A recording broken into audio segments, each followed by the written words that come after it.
Warriors, welcome. Today is all about shame, anxiety, and how to handle it. And today I have a special guest, and his name is. Hyatt. That wasn't planned at all, was it? Okay. So Hyatt's here. People have been asking, Dennis, where's your son? How's your son? And he's here. How are you? I'm great. I'm doing really well. And it's really interesting how when the conversations around anxiety show up with my son, there really is absolutely no shame in it whatsoever. There really is a sense of empowerment coming from me and a deeper understanding as to what Hyatt may need to face in the future, hopefully not at the same level that I have. But these are the sorts of things that if we educate our children on, they'll be much better prepared to deal with anything that may show up internally and externally in the future. So, welcome, Hyatt. Hello. And I'm excited. We haven't done these videos in a while, so No. This is just going to be like a pretty random video. That's right. And the last one was when you were wearing your Manchester United jersey, and people really loved that. A lot of Manchester United fans out there. And this video right here, in fact, somewhere here. But when it comes to shame, anxiety, let's understand that as we were growing up, especially me, I felt different and I was told that I was different. And because this was the case, I felt like I wasn't a part of, other people's lives. I wasn't connected in any kind of way. And so because of all that shame, I distanced myself from people and anything that I felt would bring out my creativity. And so as the shame of that grew stronger and stronger and stronger, I found that I was living a very small life, as many people out there are today. But let's understand, anxiety is a sign of hard times. You need to be proud of some of these emotional scars. You are a survivor, right, Hyatt? Yes, you are. You are a survivor. Anxiety is a sign of undischarged energy based on guilt that you may be feeling, rage because you may have felt like you broke people's rules, and shame. Shame because of the things that you feel like you did. But the truth is there is no shame. There is only a mindset or a perception of shame, and that's all there is. On the other side of shame, there are lessons. Yes, Lessons. are lessons. Lots of lessons, right? I take lessons from this guy over here a lot of times. That's right. And so what happens is we quickly learned to hide our challenges internally and felt less and less and less connected to our true visions and our true selves. Shame, anxiety really keeps people away from living a wisdom-filled, genuine, creative life. And so what I really want people to understand out there is that there is another side of this shame, anxiety. The only thing that's holding you back right now is a perception. That's all it is. It's one angle on how you're seeing your past and present circumstances. That's it. You can't, and none of us really can, control a lot of the circumstances that we're in or have been in. But we have total control over how we perceive these things and how we look at them today. Would that be true, Hyatt? That would be true, yeah. I do remember a little bit of you having those tough times. Mm-hmm. Definitely. And, yeah, you really touch on it a lot. Yes. And so, warriors, we come to 5 things that we can do. Because there's always an exit strategy. Many people out there have really come in contact with a subconscious part of them that says, hey, it's not the right time to heal, right? Hey, You don't have the skills to heal. Hey, you've never experienced inner peace before, and so on and so forth.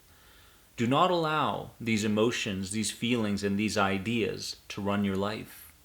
You run your life. Your adult mind runs your life.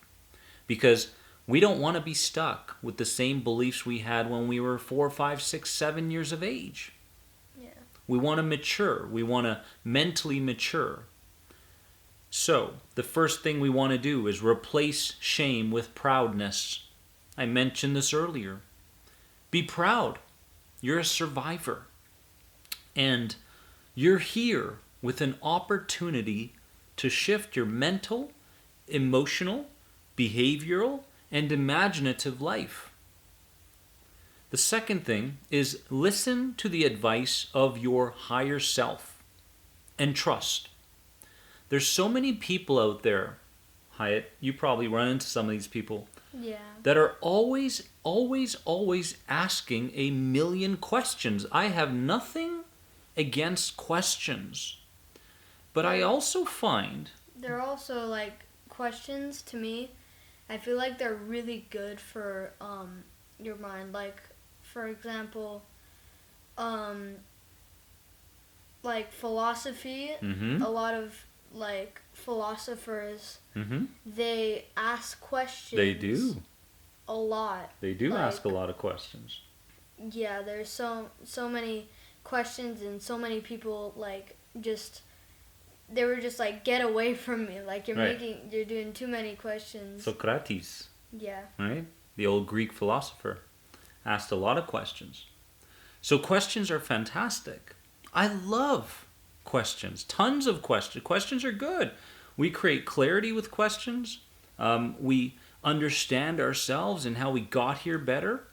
And at some point, once these questions have been answered, we need to understand that when the answer shows up internally through our intuition, through our higher self, we must trust that we have the answer, right? So I want you to listen to the advice of, they call it your gut, your higher self, God, whatever you call it, source energy, nature. Trust that you have the answers to some of these questions within you. Third thing to overcome shame anxiety is speak up more. Speak up more. Step out of your comfort zone.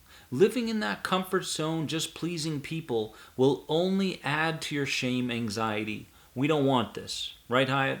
Yes, we do not want that. We don't want that. We want to move forward. So speak up more. Even if it feels uncomfortable once in a while.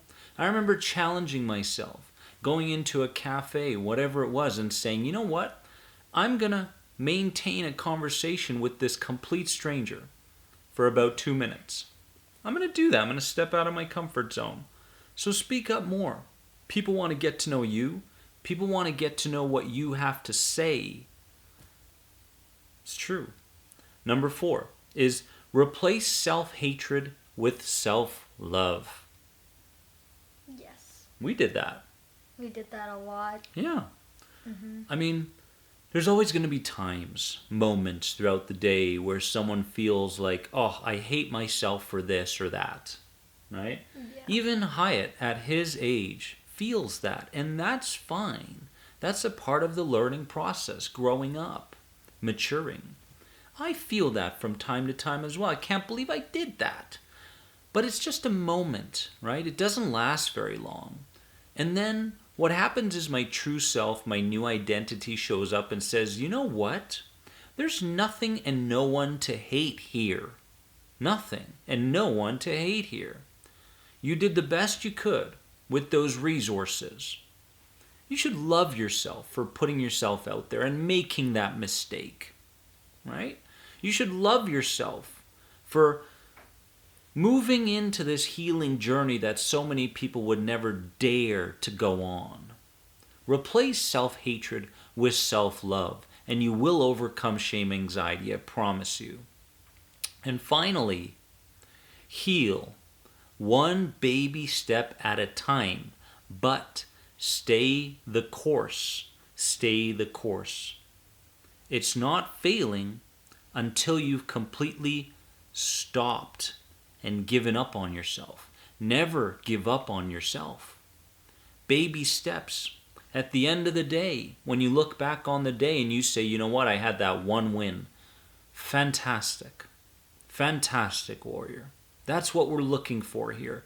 Baby steps. Okay? You don't have to build the house that you want to live in, the identity that you want to live in today or tomorrow.